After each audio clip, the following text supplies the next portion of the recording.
GM Abdul আওয়াল মোহতারামকে আলোচনা পেশ করার জন্য অনুরোধ করা হচ্ছে। আসসালামু আলাইকুম ওয়া রাহমাতুল্লাহি ওয়া বারাকাতুহু।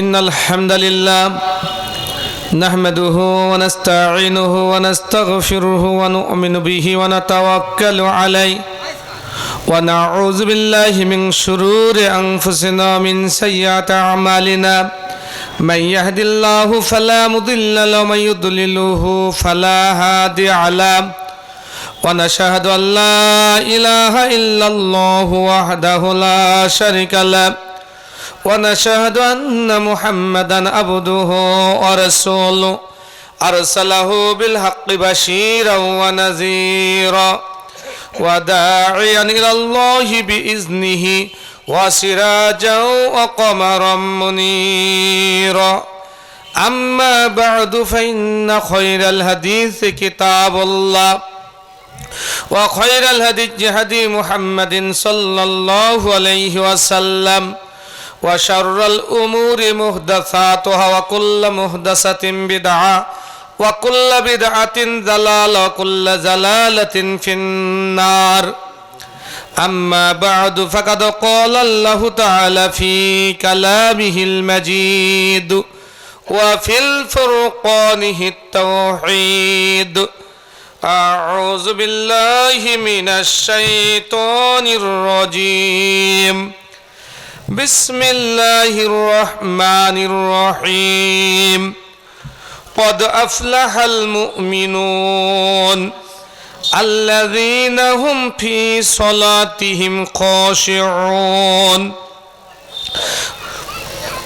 والذين هم عن اللغو معرضون والذين هم للزكاة فاعلون والذين هم لفروجهم حافظون إلا على أزواجهم أو ما ملكت أيمانهم فإنهم غير ملومين فمن ابتغى وراء ذلك فأولئك هم العادون والذين هم لأماناتهم وعهدهم راعون والذين هم على صلواتهم يحافظون أولئك هم الوارثون الذين يرثون الفردوس هم فيها خالدون.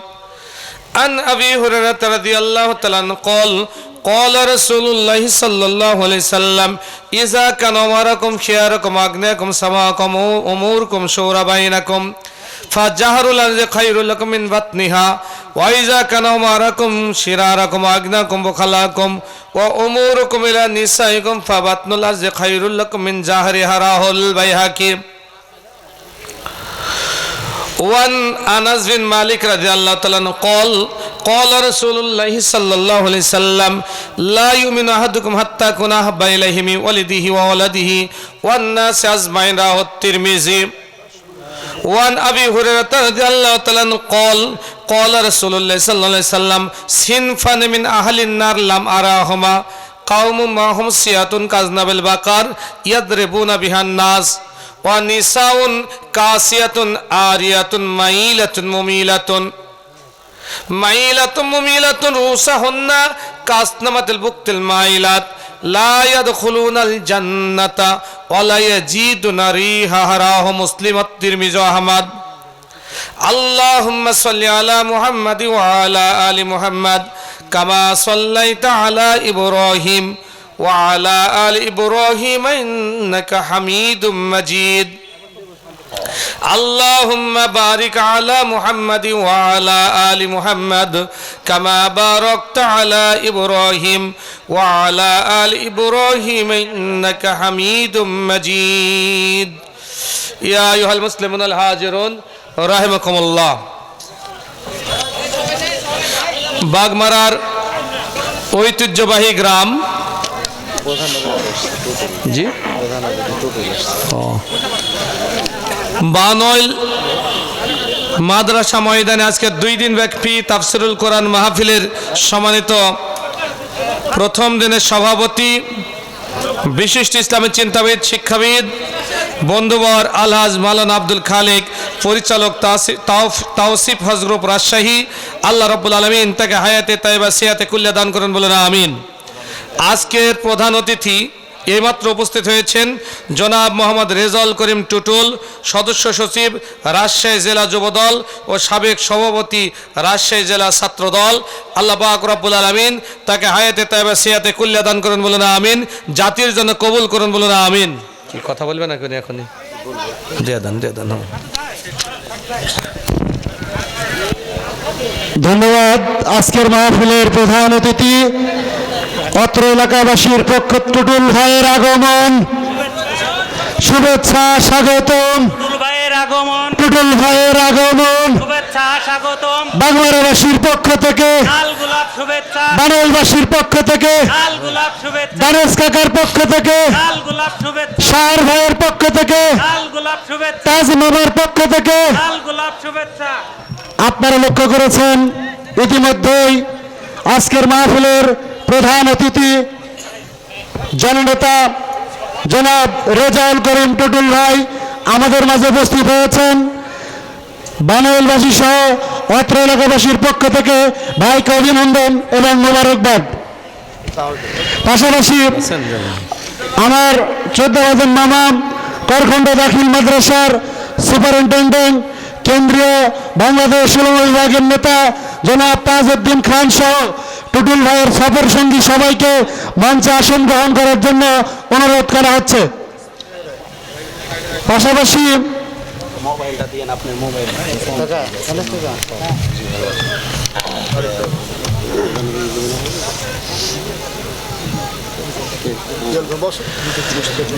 সংক্ষিপ্ত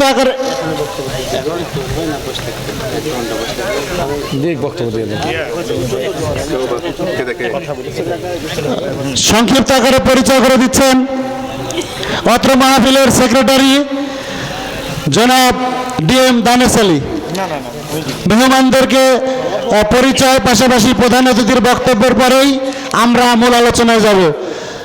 সম্মানিত সফর সঙ্গী ভাইরা, আপনারা যাদের কষ্ট হবে না তারা বসেন, কিছু সওয়াবের ভাগে আপনারা হবেন ইনশাআল্লাহ। স্বেচ্ছাসেবকের ভাইদের অনুরোধ করব অতি দ্রুত চোটা বিছিয়ে দিন। এখনো যারা স্বেচ্ছাসেবকের যদি ঘোরাফেরা করছেন, দেলোয়ার ভাই, আমিনুল ভাই যারা আছেন দ্রুত বসিয়ে দিন। চটি নাই তো, বসার চট নাই।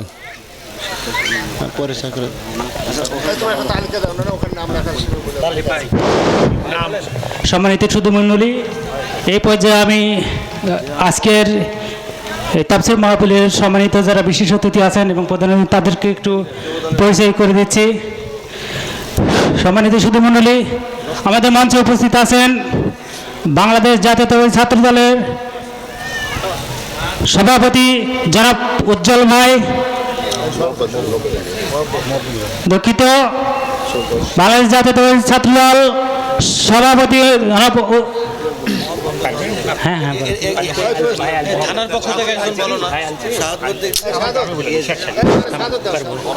সম্মানিত সুধীমণ্ডলী, আমাদের মাঝে উপস্থিত আছেন বাংলাদেশ জাতীয় ছাত্র দলের সম্মানিত সভাপতি মোহাম্মদ ভাই। এই পর্যায়ে পরিচয় দিচ্ছি বাংলাদেশ জাতীয়তাবাদী ছাত্র দলের সম্মানিত সাধারণ সম্পাদক জনাব উজ্জ্বল ভাই। আমাদের মাঝে উপস্থিত আছেন বাংলাদেশ জাতীয়তাবাদী যুব দলের সাবেক যুগ্ম আহ্বায়ক জনাব শাহাদাত হোসেন শাহাদাত ভাই। আমাদের মাঝে উপস্থিত আছেন বাংলাদেশ জাতীয়তাবাদী যুব দলের সাবেক আহ্বায়ক জনাব মানিক ভাই। আমাদের মাঝে উপস্থিত আছেন বাংলাদেশ জাতীয়তাবাদী ছাত্র দলের সাবেক সভাপতি, বাংলাদেশ জাতীয়তাবাদী দলের সম্মানিত অন্যতম সদস্য বাগমারা উপজেলা বিএনপির জনাব শাহিন রাজা শাহিন ভাই। আমাদের মাঝে উপস্থিত আছেন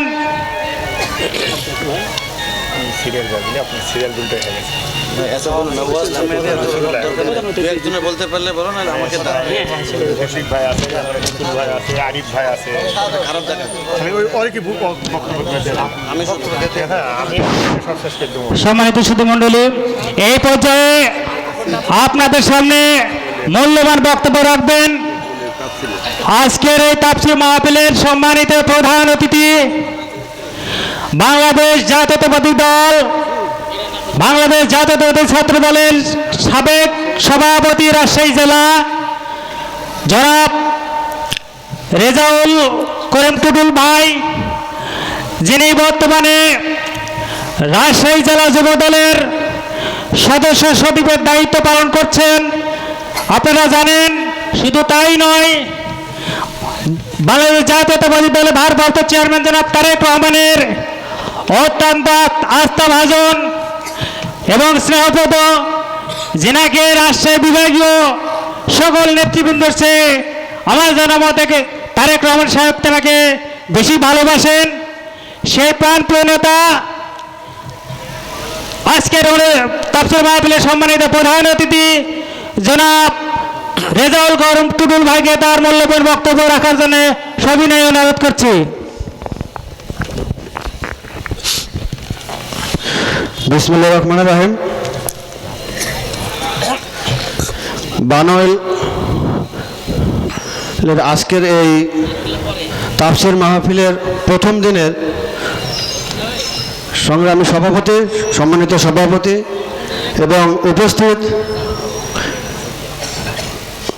ওলামায়ে কেরামগণ সহ অত্র এলাকার ধর্মপাল মুসল্লি সকলকে আমার ব্যক্তিগত পক্ষ থেকে আসসালামু আলাইকুম। আপনারা সবাই ভালো আছেন? 5 তারিখের আগে আমার মনে হয় ভালো ছিলেন না, কিন্তু আপনাদের মানে কণ্ঠস্বর বের হচ্ছে না, এই জন্য মনে হচ্ছে আপনারা এখনো ভালো নাই, স্বৈরাচার এখনো আছে মনে হচ্ছে। কারণ স্বৈরাচার থাকলে কিন্তু আপনাদের এই ধরনের মাহফিল করার জন্য পারমিশনের জন্য থানায় বারবার যেতে হয়। গতবারে আমার শাহর আলী সহ এখানে যারা আছে, আলী, দানেশ, এরা আমার সাথে অনেকবার যোগাযোগ করেছিল যে ভাই পারমিশন দিচ্ছে না, এরকম ঝামেলা হচ্ছে। তো এই জন্যই বলছি যে স্বৈরাচার যদি না থাকে তাহলে আপনাদের কণ্ঠস্বর আরও জোরে হইতে হবে। কি ঠিক আছে? হ্যাঁ, আলহামদুলিল্লাহ আমরা ভালো আছি। তো আমি শারীরিকভাবে খুব অসুস্থ, এই জন্য আমি আসলে দেরি করলাম না, একটু আগে এসে চলে যেতে যাচ্ছে। আমি আসবো না বলেছিলাম, বাট পরে দেখলাম যে আমার নিজের এলাকা পশ্চিম বাগমারা, পাশাপাশি আপনাদের এই ইউনিয়নে আমার শ্বশুর বাড়ি পাশের গ্রামে, আর না আসলে খারাপ দেখায়, এই জন্যে কষ্ট করে আসলাম।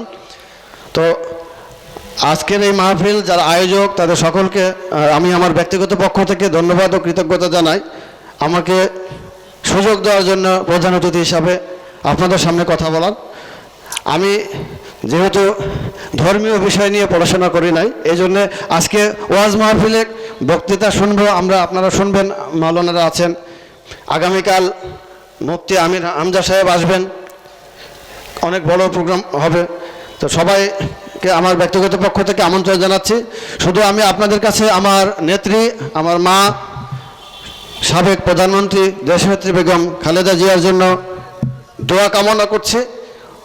আপনারা জানেন উনি খুবই অসুস্থ, দীর্ঘদিন এই স্বৈরাচারের কারাগারে বন্দি রেখে ওনাকে তিলে তিলে, উনি সুস্থ অবস্থায় গেছিলেন কারাগারে, বাট আসতেন হুইল চেয়ারে, তিলে তিলে শেষ করে দেওয়ার চেষ্টা করেছিলেন, কিন্তু ওপরে আল্লাহ তাআলা আছেন, আল্লাহ তাআলার মেহেরবানিতে আপনাদের আমাদের সকলের দোয়ায় উনি কারামুক্ত হয়েছেন, স্বৈরাচারের পতন হয়েছে। আমি আপনাদের কাছে আমার দেশনেত্রী বেগম খালেদা জিয়া, আমার মা দোয়ার অসুস্থতার জন্য দোয়া কামনা করছি। আমার নেতা, আমার অভিভাবক, আমার শিক্ষক, বাংলাদেশের 20 কোটি মানুষের আশ্রয়স্থল, আশা ভরসার আশ্রয়স্থল বিএনপির ভারপ্রাপ্ত চেয়ারম্যান জনাব তারেক রহমানের দেশে ফিরে আসার জন্য এবং তার দীর্ঘায়ু কামনা করে আপনাদের কাছে দোয়া চাই। এর সাথে বাংলাদেশ জাতীয়তাবাদী দলের প্রতিষ্ঠাতা চেয়ারম্যান, মহান স্বাধীনতার ঘোষক শহীদ রাষ্ট্রপতি জিয়া রহমান সাহেবের রুহের আত্মার মাগফিরাত কামনা করে তার জন্য দোয়া চাই, আল্লাহ তাআলা ওনাকে যেন বেহেশত নসিব করেন। আগামী দেশনেত্রী বেগম খালেদা জিয়া এবং শহীদ রাষ্ট্রপতি জিয়াউর রহমানের কনিষ্ঠ পুত্র এই স্বৈরাচার শেখ হাসিনা এবং মঈনুদ্দিন ফখরুদ্দিনের নির্যাতনে অসুস্থ হয়ে উনি মালয়েশিয়ায় মারা গেছিলেন। আমি তারও আত্মার মাগফিরাত কামনা সহ তার ব্যবস্থা কামনা করে দোয়া চাচ্ছি আপনাদের কাছে। সেই সাথে গত বৈষম্য বিরোধী ছাত্র আন্দোলনে যে সকল ভাইয়েরা, আমাদের বোনেরা, শিশু বাচ্চা সহ শহীদ হয়েছেন, তাদের আত্মার মাগফিরাত কামনা করছি এবং আল্লাহ তাআলা তাদেরকে যেন তাদের পূর্বের ভুল ত্রুটি ক্ষমা করে দিয়ে তাদেরকে ব্যবস্থা নসিব করেন।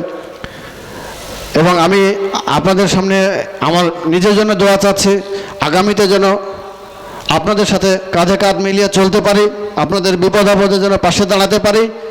আল্লাহ তাআলা আমাকে যেন সেই সুযোগ দেন, এই জন্য আমি আপনাদের কাছে দোয়া কামনা করছি।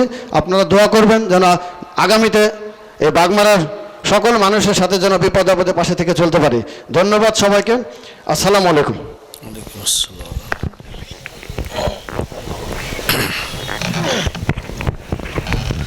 ধন্যবাদ। আজকের মাহফিলের প্রধান অতিথি সাবেক ছাত্র নেতা জননেতা জনাব রেজাউল করিম টুটুল ভাই, আল্লাহ রাব্বুল আলামিন তাকে যেন সুস্থতার নিয়ামত দান করেন, আমরা সবাই বলছি আল্লাহুম্মা আমিন। আমিন। কত নারে তাকবীর, নারে তাকবীর। আজকের মাহফিলের প্রধান অতিথি 15,000 টাকা দান, সবাই বলুন নারে তাকবীর। আল্লাহ তার দানকে কবুল করুন, তার মনের নেক নিয়তকে পূরণ করুন, আমরা সবাই বলছি আল্লাহুম্মা আমিন। আসলে উনি জনপ্রিয় একজন নেতা, ছাত্র মানুষ, ছাত্র অবস্থায় ছাত্র দলের নেতৃত্ব দান করেছেন, এখন যুব দলের দায়িত্ব পালন করছেন। আগামীতে আমরা পার্লামেন্টের সদস্য হিসেবে দেখতে চাই। আল্লাহ তাকে কবুল করুন। এবং ভাইয়ের টি নিউজ একটি পত্রিকা আছে, সেই নিউজের ভারপ্রাপ্ত সম্পাদক আমাদের ডালিম হোসেন শান্ত ভাই, আমিও মাঝে মাঝে ওই সময় দিই আর কি। তো যা হোক, আল্লাহ রাব্বুল আলামিন ভাইয়ের সেই পেজ এবং পত্রিকাকে এগিয়ে নিয়ে যাক, আমরা তার জন্য দোয়া করি। সম্মানিত সুধী সহ যারা সফর সঙ্গী হিসেবে দূর দূরান্ত থেকে ছুটে এসেছেন, সবাইকে বানুয়েল তাফসীর মাহফিলের পক্ষ থেকে অভিনন্দন এবং আগামীকালের দাওয়াত দিয়ে আজকের মাহফিলের আলোচক, ওনার কাছে ব্যক্তিগতভাবে মাহফিলের পক্ষ থেকে ক্ষমা চেয়ে ওনাকে ওনার আলোচনায় ফিরে যাওয়ার জন্য অনুরোধ করছি। আলোচনা করছেন জননেতা জনাব জিএম আব্দুল আওয়াল, আমির বাংলাদেশ জামাত ইসলামী মোহনপুর উপজেলা শাখা। সম্মানিত সুধী মণ্ডলী, প্রধান অতিথির আলোচনা শেষ করেছেন। আজকের প্রথম দিনের প্রধান অতিথি ছিলেন জনাব মোহাম্মদ রেজাউল করিম টুটুল ভাই, সদস্য সচিব রাজশাহী জেলা যুবদল ও সাবেক সভাপতি রাজশাহী জেলা ছাত্রদল। আগামীকালকের সভাপতি হিসেবে উপস্থিত থাকবেন বাগমারা উপজেলার উজ্জ্বল নক্ষত্র, বাগমারার কৃতি সন্তান, সকলের প্রাণের স্পন্দন জনাব আলহাজ ডাক্তার মোহাম্মদ আব্দুল বারী, এমবিবিএস প্রতিষ্ঠাতা পরিচালক, ভবানীগঞ্জ ক্লিনিক। প্রধান অতিথি হিসেবে উপস্থিত থাকবেন জনাব ডিএম জিয়াউর রহমান জিয়া, আহ্বায়ক বাগমারা উপজেলা বিএনপি ও সাবেক চেয়ারম্যান বাগমারা উপজেলা পরিষদ। আল্লাহ রাব্বুল আলামিন সকল মেহমানকে কবুল করে নিক, হায়াতে তাবা সিয়াতে কুল্লা দান করুন, বলেন আমিন। ওলামে হযরত, বিশেষ করে আজকের প্রধান মেহমান জনাব হযরত মাওলানা জাহাঙ্গীর আলম জিহাদি, বিশেষ আলোচক হিসাবে আরও ছিলেন হযরত মাওলানা হাফেজ আব্দুর রশিদ মুক্তার। আগামীকালকে বক্তব্য পেশ করবেন অত্র অঞ্চলের গৌরব, রাজশাহী বিভাগের মাজলিসুল মুফাসসিরিনের সম্মানিত সভাপতি, বেলগড়িয়াহাট ফাজিল মাদ্রাসার সম্মানিত ভাইস প্রিন্সিপাল উস্তাজুল আসাতিজা আলহাজ মাওলানা FM ইসমাইল আলম হাসানি হুজুর। প্রধান মেহমান হিসাবে বক্তব্য পেশ করবেন বাংলাদেশের কুষ্টিয়ার কৃতি সন্তান, খুবই কম বয়সে যিনি ভাইরাল হয়েছেন, আন্তর্জাতিক খ্যাতি সম্পন্ন মুফাসসির কোরআন জনাব হযরত মাওলানা মুফতি আমির হামজা ভাই।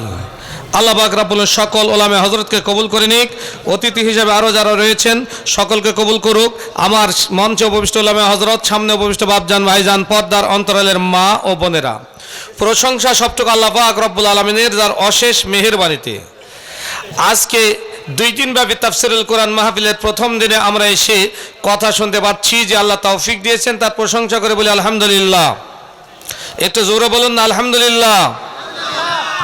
লাখো করে দরুদ ও তাসলিমাত বর্ষিত হোক বিশ্ব মানবতার মুক্তির দূত সৈয়দুল মুরসালিন খাতামান নবীন ইমামুল মুত্তাকিন সৈয়দুল কাউনাইন শাফিল মুজনিবিন ও রাহমাতুল লিল আলামিন সাইয়্যিদানা নবিয়্যিনা মুহাম্মদ রাসূলুল্লাহি সাল্লাল্লাহু আলাইহি ওয়াসাল্লামের উপর আল্লাহর কাছে দোয়া করি আল্লাহ পাক রব্বুল আলামিন দয়া করে আমার পিতা সহ আমাদের যত আত্মস্বজন অন্ধকার কবরে শায়িত অবস্থায় রয়েছে আল্লাহ সকলের কবরগুলোকে রিয়াজুল জান্নাত বানিয়ে দিক, বলো না আমিন। যারা এসেছি মা বোন সহ আল্লাহ সকলের গুনাহ মাফ করে দিক, আবারও বলো না আমিন। সম্মানিত সুধীমণ্ডলী, আজকের তাফসির মাহফিলে আপনাদের সামনে আমি কোরআনুল কারিমের 23 নম্বর সূরা আল মুমিনুনের 10টি আয়াতে কালেমা তেলাওয়াত করেছি। যে 60টি গুণাবলী থাকলে একজন পূর্ণ মুমিন হওয়া যায়, এই বিষয়ে এখানে আলোকপাত করা হয়েছে। সংক্ষিপ্ত আকারে কথাগুলি আমি আপনাদের সামনে তুলে ধরব ইনশাআল্লাহ। ওমা তাওফিকে ইল্লা বিল্লাহ। সূরাটির নাম হচ্ছে সূরা মুমিনুন, সিরিয়াল 23, অবতীর্ণ হয়েছে মক্কায়, আয়াত রয়েছে 118, রুকু হলো 6। আপনারা জানেন মক্কায় অবতীর্ণ সূরাগুলির বৈশিষ্ট্য হলো 3টি: তাওহীদ, রিসালাত, আখিরাত। এর বাহিরে কোনো আলোচনা এখানে থাকে না। আজকের পঠিতব্য 10টি আয়াতে মুমিনরা আখিরাতে গেলে এই 10টা 60টা কাজ করলে কেমন লাভবান হবেন, জান্নাতে কিভাবে যাবেন, সেই বিষয়গুলি আলোকপাত করা হয়েছে। আমি আগে শাব্দিক অর্থ বলছি, শুনুন। আল্লাহ বলছেন, নিশ্চয় মুমিনগণ সফল কাম হয়ে গিয়েছে। কারা? যারা 1 নম্বর কোয়ালিটি হলো যারা খুশু খুজুর সহিত সালাত আদায় করে। 2 নম্বর হলো যারা অনর্থক কথাবার্তা বলা থেকে নিজেকে দূরে রাখে। 3 নম্বর কোয়ালিটি হলো যারা যাকাত প্রদান করে। 4 যারা তাদের যৌনাঙ্গকে হেফাজত করে, যৌনাঙ্গকে হেফাজত করে, তবে নিজের স্ত্রী এবং দাসী ছাড়া। এরপরে আল্লাহ বলছেন 5 এবং 6 যারা আমানত যথাযথভাবে প্রদান করে আর ওয়াদা পালন করে। 7 নম্বর হলো যারা তাদের সালাতকে যথাযথভাবে সংরক্ষণ করে। সালাত দিয়ে শুরু, সালাত দিয়ে শেষ। আল্লাহ বলছেন এরা হলো ওয়ারিস। কিসের ওয়ারিস? জান্নাতুল ফেরদাউসের ওয়ারিস। বলুন আল্লাহু আকবার। এই 7টা কাজ করতে পারবো না আমরা? কারা কারা পারবো? 2 হাত তুলে একটু আল্লাহকে দেখাই তো। লিল্লাহে তাকবীর, লিল্লাহে তাকবীর। আল কোরআনের আলো সংসদে জালো। সম্মানিত উপস্থিতি, পার্লামেন্টের মেম্বার তারাই হোক যারা কোরআনের জ্ঞান রাখেন, যারা হাদিসের জ্ঞান রাখেন, কোরআন সম্পর্কে যারা জ্ঞানান্বিত, আমরা মনে করি পার্লামেন্টের মেম্বার তারাই হবে ইনশাআল্লাহ। আল্লাহ কবুল করুক, বলুন আমিন। আসুন, আমার পঠিতব্য আয়াতের শাব্দিক অর্থ বলেছি, এবার আমি ব্যাখ্যা বিশ্লেষণের দিকে যাব। আল্লাহ বলছেন কদ আফলাহাল মুমিনুন, নিশ্চয় মুমিনগণ সফল কাম হয়ে গিয়েছে। তাহলে মুমিন কারা? মুমিন শব্দটি কোরআনুল কারীমের মধ্যে 37 জায়গায় এসেছে। কয় জায়গায় বললাম? মুমিনুন, আল ইমান, আমানা সব মিলে 37 জায়গায়। অর্থ হলো বিশ্বাস করা, বিশ্বাস স্থাপন করা। আর একটা অর্থ হচ্ছে নিরাপত্তা প্রদান করা। 22টি অর্থ মোট রয়েছে, 2টি আজকে বললাম। মুমিন তাকে বলা হয় যেই ব্যক্তির মধ্যে 3টি কোয়ালিটি। 1 নম্বর হচ্ছে তাসদিকু বিল জিনান, 2 ইকরার বিল লিসান, 3 ওয়াল আমাল বিল আরকান। অন্তরে বিশ্বাস স্থাপন করা, মুখে স্বীকৃতি দেওয়া কালিমার মাধ্যমে। 3 নম্বর হলো কাজের মাধ্যমে বাস্তবায়ন ঘটানো। প্রথম 2টা খুবই সহজ। অন্তরে আল্লাহ আল্লাহ রাসূলকে বিশ্বাস করলাম, মুখে স্বীকৃতি দিলাম কালেমা পড়ে, খুব সহজ। বাট আমল করা খুব কঠিন, আমল করা খুব কঠিন। কান লাগান। 7টি বিষয় যদি আমি বিশ্বাস করি এবং আমল করি তবে পূর্ণ মুমিন হওয়া যাবে। কোন 7টি? আমানতু বিল্লাহি ওয়া মালাইকাতিহি ওয়া কুতুবিহি ওয়া রুসুলিহি ওয়াল ইয়াউমিল আখিরি ওয়াল কদর খাইরিহি ওয়া শাররিহি মিনাল্লাহি তাআলা ওয়াল বাসি বাদাল মাউত। জানি তো এটা আমরা জানি না? তাহলে প্রথম বিশ্বাস করব আমানতু বিল্লাহি, আল্লাহর প্রতি, ওয়া মালাইকাতিহি, ফেরেশতার প্রতি, ওয়া কুতুবিহি, কিতাবগুলোর প্রতি, এরপর রাসূলিহি, রাসূলগণের প্রতি, ওয়াল ইয়াউমিল আখির, পরকালের প্রতি, এরপরে হলো ওয়াল কদর খাইরিহি ওয়া শাররিহি, ভাগ্যের ভালো এবং মন্দের উপরে, সর্বশেষ চল বাসে বাদাল মাউত, পুনরুত্থান দিবসের প্রতি। এই 7টা বিষয়ের প্রতি বিশ্বাস স্থাপন করলে মুমিন হওয়া যায়। এবার আসুন, এই মুমিন আমি হলাম, মুমিন হওয়ার পর এই সূরা আল মুমিনুনের 7টা আমল আমার মধ্যে থাকতে হবে। এই 7টা আমলের ব্যাপারে বিশ্বনবী জনাবে মুহাম্মদ রাসূলুল্লাহ সাল্লাল্লাহু আলাইহি সাল্লাম কেমন আমল করতেন, 1 নম্বর পয়েন্ট আমরা একটু আলোচনায় নিয়ে আসি। 1 নম্বর হচ্ছে আল্লাযীনা হুম ফি সলাতিহিম খাশিউন, খুশু খুজুর সহিত সালাত আদায় করা। সালাত শব্দের অর্থ কি? প্রার্থনা করা। একজন বলেছেন নামাজ, 36টা অর্থ। একটা হচ্ছে প্রার্থনা করা, আর একটা কাইমনে কাউকে ডাকা, আর একটা হচ্ছে বাঁকা বাঁশ বা কাঠকে আগুনে পুড়িয়ে সোজা করা। আজকে এটাই আলোচনা করব। বাঁকা বাঁশ যদি থাকে আগুনে ধরবেন, একটু তাপ দিলে অনেকটা সোজা হয়, তাই না? সালাত আদায় যারা করতো না, সালাত আদায় শুরু করে দিয়েছে। ইন্না সালাতা তানহা আনিল ফাহশাই ওয়াল মুনকার, নিশ্চয় সালাত মানুষকে খারাপ অশ্লীল গর্হিত কাজ থেকে বিরত রাখে। তাহলে সালাত শব্দের একটি অর্থ হচ্ছে বাঁকা বাঁশ বা কাঠকে আগুনে পুড়ে সোজা করা, বাঁকা চরিত্রের মানুষকে সুন্দর চরিত্রবান আদর্শ মানুষ হিসাবে গড়ে তোলা হচ্ছে সালাতের কাজ। তাহলে মুমিনের 1 নম্বরের কোয়ালিটি হলো সুন্দরভাবে খুশু খুজুর সহিত সালাত আদায় করব। খুশু খুজুর সহিত সালাত আদায় কাকে বলে? খুশু খুজুর সহিত সালাত আদায় হলো আল্লাহ পাক রব্বুল আলামিন নবী মুহাম্মদ রাসূলুল্লাহ সাল্লাল্লাহু আলাইহি ওয়াসাল্লামের বাণী, সল্লু কামা রাআইতুমুনি উসাল্লি, তোমরা সালাত আদায় করো ওইভাবে যেমন ভাবে আমাকে সালাত আদায় করতে দেখেছো। আজকে মাগরিব পর একটা হাদিস পড়লাম, বুখারী জিলদে সানি, সরাসরি মূল ভয়লম দ্বিতীয় আপনার খণ্ড 448 পৃষ্ঠার 7 লাইন পর হাদিসটা এসেছে। বিশ্বনবী জনাবে মুহাম্মদ রাসূলুল্লাহ সাল্লাল্লাহু আলাইহি সাল্লাম বলেছেন, তোমরা যদি মহিলাদের ফিতনা থেকে দূরে থাকতে চাও তাহলে একটা ভালো আমল করো। আমলটা কি? আমলটা হচ্ছে সালাতুদ দোহা আদায় করো। জোহরের পূর্বে একটা সুন্নাত সালাত তোমরা আদায় করো। ওখানে রাবি বর্ণনা করছেন বিশ্বনবী জনাবে মুহাম্মদ রাসূলুল্লাহ সাল্লাল্লাহু আলাইহি সাল্লাম এবং তার কন্যা ফাতিমা রাদিয়াল্লাহু তাআলা আনহা দুইজনেই গোসল করছেন আলাদা আলাদা ভাবে। গোসল শেষ হয়ে গেল, গোসল শেষ হয়ে যাওয়ার পর একই কাপড়ে সাওবান ওয়াহিদান, একই কাপড়ে ফাতিমা রাদিয়াল্লাহু তাআলা আনহা আলাদাভাবে 2 রাকাত করে 8 রাকাত সালাত আদায় করলেন। বিশ্বনবী আলাদাভাবে 2 রাকাত করে 8 রাকাত সালাত আদায় করলেন। এটা হলো সালাতুদ দোহা, পূর্বাহ্নের সালাত। বিশ্বনবী বললেন, কোন পুরুষ মানুষ যদি এই 8 রাকাত সালাতুদ দোহা আদায় করে খুশু খুজুর সহিত, আমার আল্লাহ পাক রব্বুল আলামিন তাকে মহিলাদের ফিতনা থেকে 100% নিরাপত্তা দান করে দিবেন।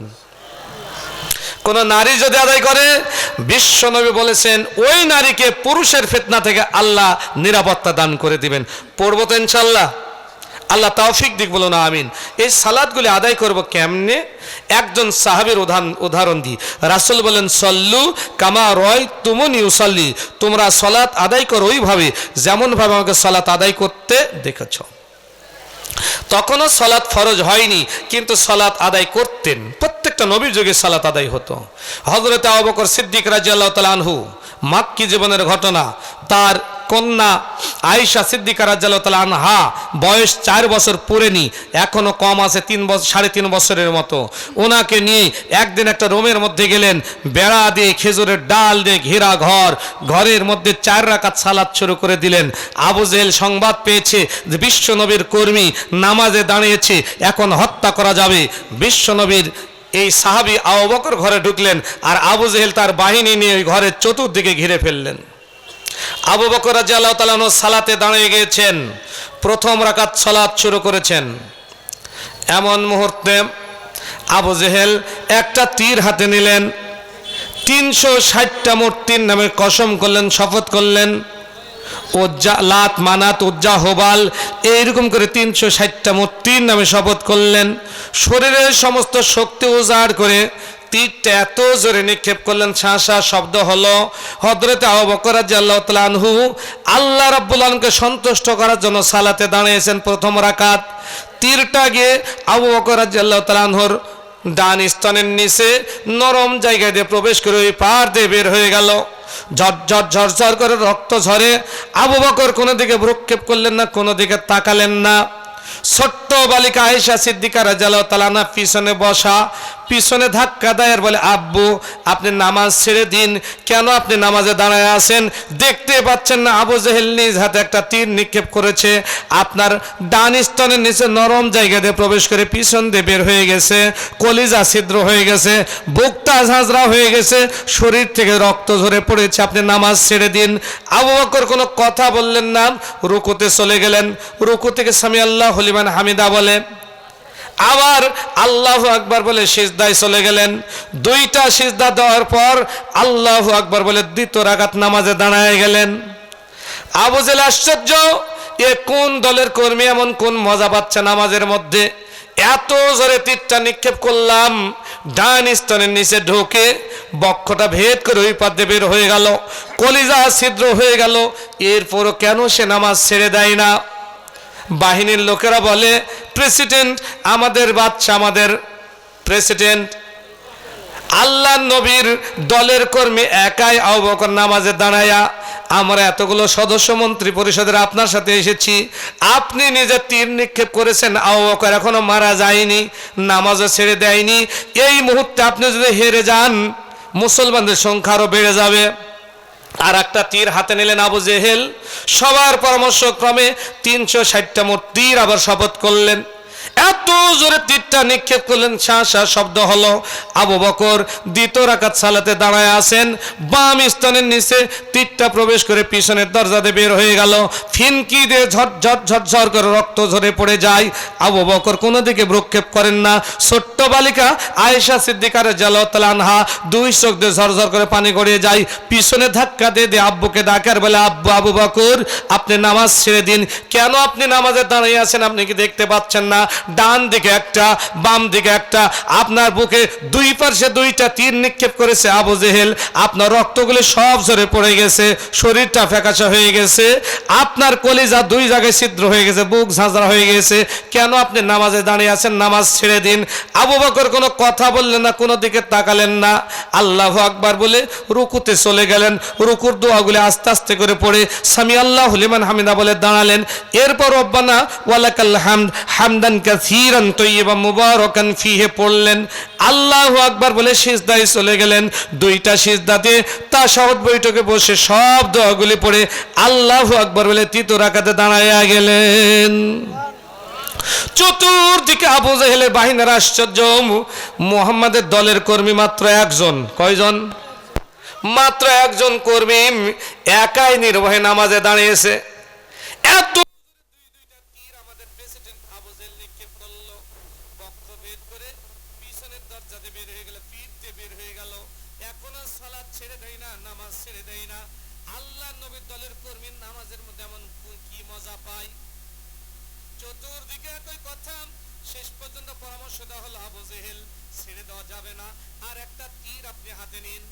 আর একটা তীর হাতে নিল, তৃতীয় নম্বর তীরটা হাতে নিয়ে আবার 360টা মূর্তির নামে শপথ করে শরীরের সমস্ত শক্তি এক জায়গায় করে এত জোরে তীরটা নিক্ষেপ করলো, আগের মতো শাঁ শাঁ শব্দ হলো।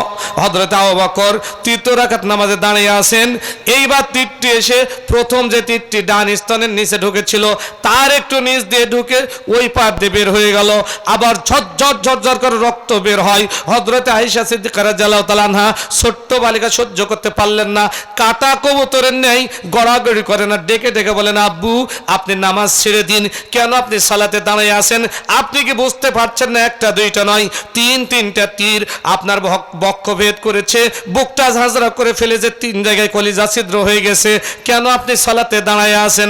আবু বকর কোনো কথা বললেন না, আগের মতো রুকুতে গেলেন, রুকু থেকে উঠলেন, দোয়া কালাম সব পড়ে আল্লাহু আকবার বলে সিজদায় চলে গেলেন। দুইটা সিজদা দিয়ে আল্লাহু আকবার বলে চতুর্থ রাকাতে দাঁড়াইয়া গেলেন। চতুর্দিকে সাহাবী আজমাইন আর কেউ নাই, শুধু আবু বকর একাই। আর আবু জেহেলের বাণী ঘরটা চতুর্দিকে ঘিরে আছে। ডাক দিয়ে বলে, প্রেসিডেন্ট আমাদের নেতা, আমাদের সাইয়েদ আবু জেহেল সর্বনাশ হয়ে গেল। আপনি মুহাম্মাদের দলের একটা মাত্র কর্মী এই ঘরের মধ্যে, ছোট্ট তার মেয়েকে নিয়ে এসেছে, আর তো ঘরের মধ্যে কেউ নাই। আপনি কেমনে তার বুকে তীর মারলেন? তিন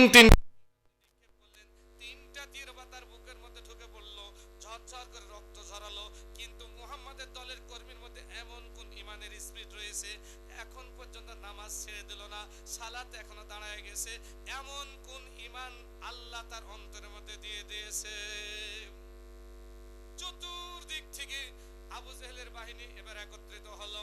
আবু জেহেলকে পরামর্শ দিল, প্রেসিডেন্ট, আমাদের রাজা, আমাদের বাদশা, আমাদের প্রেসিডেন্ট, দেরি করা যাবে না, এই তো আর একটা তীর হাতে নেন, চতুর্থ নম্বর তীরটা আপনি হাতে নেন, লাত মানাত উজ্জা হবাল, 360টা মূর্তির নামে কসম করে তীরটা আবার নিক্ষেপ করেন। আবু জেহেল তাই করলো, চতুর্থ নম্বর তীরটা হাতে নিল, 360টা মূর্তির নামে আবার এত জোরে তীরটা নিক্ষিপ্ত হলো, পূর্বের তিনটা তীরের চাইতে জোরে গিয়ে হযরত আবু বকর রাদিয়াল্লাহু তাআলা আনহু চতুর্থ রাকাত সালাতে দাঁড়িয়েছিলেন। ওই মুহূর্তে বাম স্তনের নিচে দ্বিতীয় যে তীরটা ঢুকে বের হচ্ছে, ছোট্ট বালিকা আয়েশা সিদ্দিকা রাদিয়াল্লাহু তাআলা আনহা সেন্সলেস হয়ে গেলেন। দীর্ঘক্ষণ পর হোঁশ ফিরে পেয়েছে, ধাক্কা দিয়ে ডেকে বলেন, আব্বু আপনি তো মারা যাবেন, কেন আপনি সালাত ছেড়ে দেন না? একটা দুইটা নয়, 4-4টা তীর আপনার বক্ষ ভেদ করেছে, কলিজা 4 জায়গায় ছিদ্র হয়ে গেছে, আপনার বুকটা পুরোপুরি ঝাঁঝরা হয়ে গেছে, শরীরে কোনো রক্ত নাই, কেন আপনি সালাত ছেড়ে দেন না? আবু বকর কোনো কথা বললেন না, রুকুতে গেলেন, রুকু থেকে উঠলেন, আল্লাহু আকবার বলে সিজদায় চলে গেলেন, 2টা সিজদা দিলেন, দেওয়ার পর তাশাহুদ বৈঠকে বসে সম্পূর্ণ দোয়াগুলি পড়ে ডান দিকে সালাম ফিরালেন, এরপর বাম দিকে সালাম ফিরালেন। সালাম ফিরানোর পর আস্তে করে পিছনে ডেকে বলছেন, আয়েশা রে, কি হয়েছে তোমার, তুমি কান্নাকাটি করো কেন? আয়েশা রাদিয়াল্লাহু তাআলা আনহা কাঁদতে কাঁদতে বলছে, আব্বু আপনি কি দেখতে পান না? আপনি একটু দেখেন, আপনি জায়নামাজের দিকে তাকায় দেখেন, রক্তে তো রঞ্জিত হয়ে গেছে জায়নামাজ, আপনার বুকটা ঝাঁঝরা হয়ে গেছে 4 জায়গায়, ওই তো আবু জেহেল প্রেসিডেন্ট 4 জায়গায় আপনার তীর নিক্ষেপ করেছে, আপনার কলিজা 4 জায়গায় ছিদ্র হয়ে গেছে, আপনি কি বুঝতে পারেন না? আপনি মৃত্যু সজ্জায় চলে গেছেন। হযরত আবু বকর রাদিয়াল্লাহু তাআলা আনহু শাহাদত আঙ্গুলে উঁচু করলেন, বলছেন, আল্লাহি ওয়াল্লাযী নাফসি বিয়াদিহি, ওই আল্লাহর শপথ যার হাতে আমার প্রাণ। হে আমার কন্যা আয়েশা সিদ্দিকা রাদিয়াল্লাহু তাআলা আনহা, ভালো করে শোনো, আল্লাহর নামে শপথ করে বলি, যার হাতে আমার প্রাণ, আমি আল্লাহর সাথে এমনভাবে দিদার শুরু করে দিয়েছিলাম, আমার মহান রবের সাথে নামাজের মধ্যে এমনভাবে কথোপকথন শুরু করেছিলাম, আমার প্রেমিকের সাথে এমনভাবে প্রেম নিবেদন আমি শুরু করে দিয়েছিলাম, কোন মুহূর্তে আবু জেহেল আমাকে তীর নিক্ষেপ করেছে, কোন মুহূর্তে তুমি আয়েশা আমাকে ডাকাডাকি করেছো, কোন মুহূর্তে আমার বক্ষ ছিদ্র হয়ে গেছে, শরীর থেকে ঝরঝর করে রক্ত ঝরেছে, আল্লাহর নামে শপথ করে বলি, পিঁপড়ার কামড়ের মতো কোনো কষ্ট আমি অনুভব করি নাই। এর নাম হলো সালাত। 1 নম্বর আল্লাযীনা হুম ফি সালাতিহিম খাশিউন, এর নাম হলো খুশু সহিত সালাত। ভালো করে কান লাগান, বুখারী প্রথম খণ্ডের মধ্যে আছে কিতাবুস সালাত। আল্লাহর নবী ইন্তেকাল করেছেন, আবু বকর দায়িত্ব পেলেন, আবু বকর ইন্তেকাল করলেন, ওমর দায়িত্ব পেলেন খেলাফতের। ওমরের খেলাফতকালীন সময়ে আল্লাহ পাক রব্বুল আলামিন নবীর সাহাবী হযরত ওমর ফারুক রাদিয়াল্লাহু তাআলা আনহু মিশর বিজয়ের জন্য পাঠালেন 1000 খানেক সাহাবীকে। ওরা সবগুলি চলে গেল মিশরে যাওয়ার পর মিশরের কাফের বেঈমানরা হত্যা করার জন্য উদ্গ্রীব হলো। 1000-এর উপরে সাহাবী সবগুলো ওযু করে নামাজে দাঁড়ায় গেল। মিশরের কাফির বেঈমান মনে করল নামাজের মধ্যে, সালাতের মধ্যে হত্যা করার সুন্দর সময়, চতুর্দিক থেকে ঘিরে ফেললো। ঘিরে ফেলার পর নামাজের লাইনে ঢুকে একজন একজন করে মাথা কাটা শুরু করলো, গলা কাটা শুরু করলো। হাদিসের মধ্যে এসেছে, 1 2 জন নয়, 70 জন মুজাহিদের মাথা কেটে নিল। একজন আর একজনে দাঁড়িয়ে দেখছেন, পার্শ্বের একজন সালাত আদায়কারীর মাথা কেটে নেওয়া হলো। 70 জন মুজাহিদের মাথা কাটার পরও নামাজ ছেড়ে দেওয়া হলো না। ওরা থেমে গেল কাফির বেঈমানরা।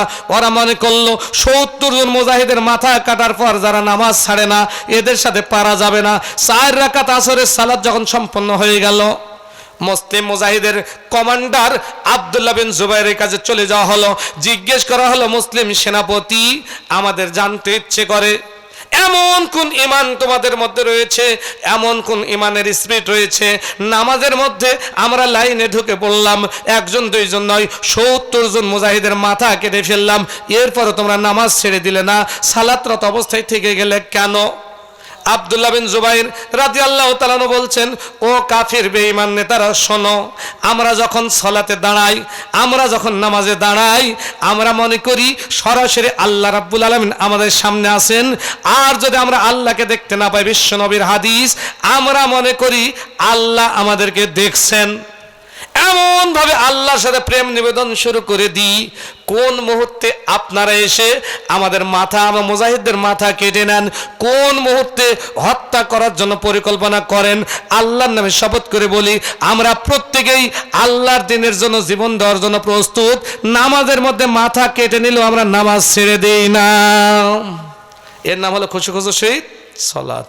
আর আমাদের সালাত কি? কথা বলেন, আমাদের সালাত কি? মশা পড়লে এদিকে একটা ওই দিকে একটা, তাই না? এদিকে একবার ওই দিকে একবার মশা পড়লে আমরা দিই নাকি?